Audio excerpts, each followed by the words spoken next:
Hello, and you might be slightly puzzled as to why this title.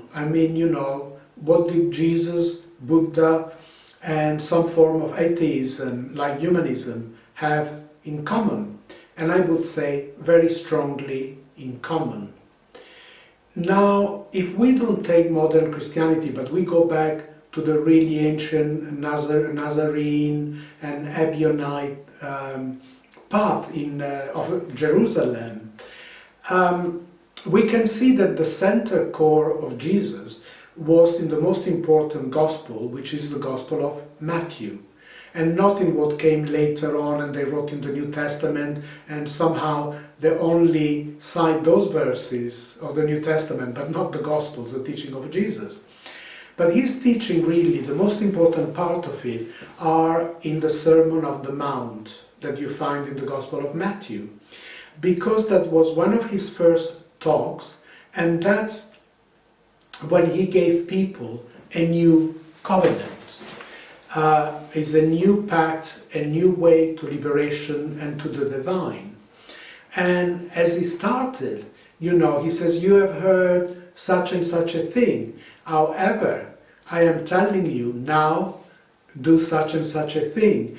So that you have heard an eye for an eye, but I say unto you, turn the other cheek.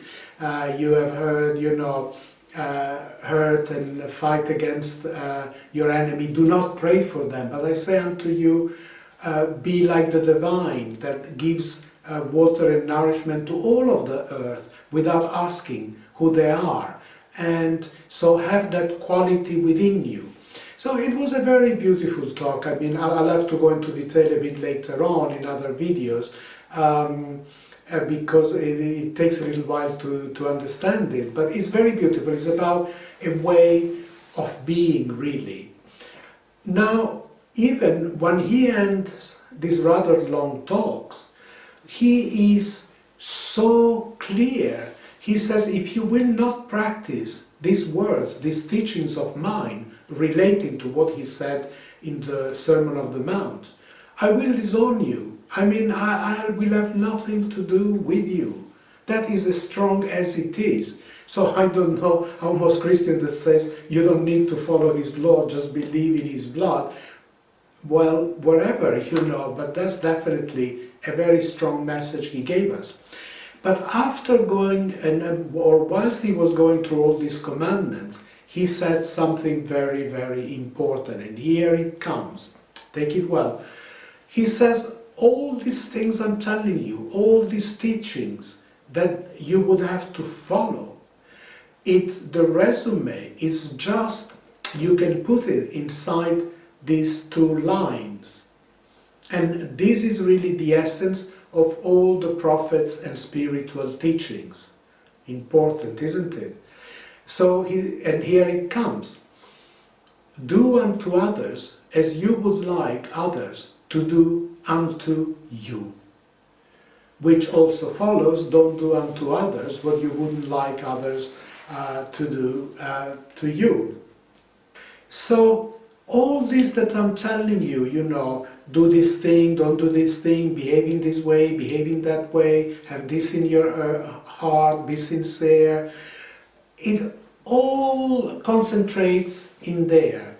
Because if you live with that awareness, if you live with that consciousness, and truly understand what it means, and truly meditate on it every day, you will go to an higher plane of life, of existence, of spirituality, and your heart will open, and you'll be on your path to self-realization, because you'll see yourself in all other parts of creation, and you will see the whole of creation within you.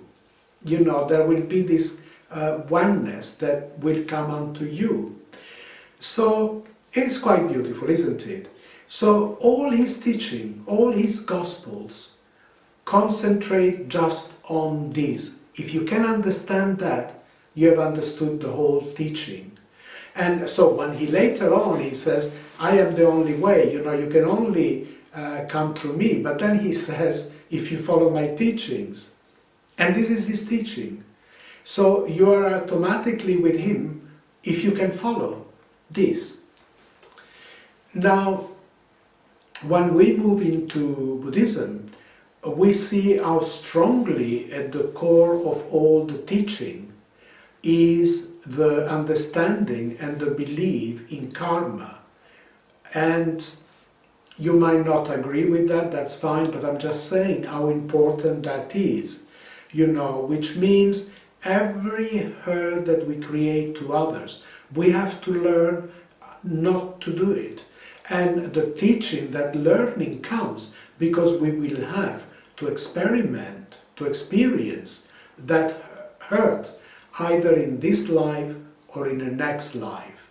And we will keep on reincarnating till we finally get it.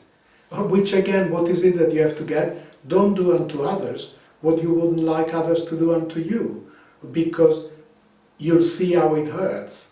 And when you see how it hurts, then you realize that's not something you want to do. And the pain we give to others comes because of greed, of delusion, and because of hatred. So when we free ourselves of those, we achieve nirvana, liberation. So now let's go to the a little bit more puzzling one. Why as well on this same line you have the atheists? And I talk here by a majority of atheists, which these days call themselves humanists, which means love for humanity, respect for humanity comes above all other things. And very much within the core philosophy and belief of humanism, as it was as well in many ancient philosophers, to which humanism is quite attached and respectful of. This was always at their core. And why do they believe in that? A, because you have a much better society, a much more fulfilling society, in which the common good, the common happiness will prevail. But also because as an individual you'll find the highest satisfaction and happiness in life if you live according to those principles. So I hope have been able to express it enough for you to grasp it, and I'm sure that you have.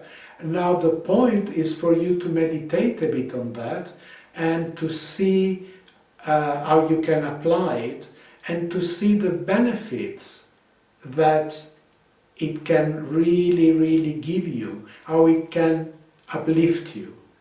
I understand that sometimes you have to say no, you have to be strong, and you have to defend yourself.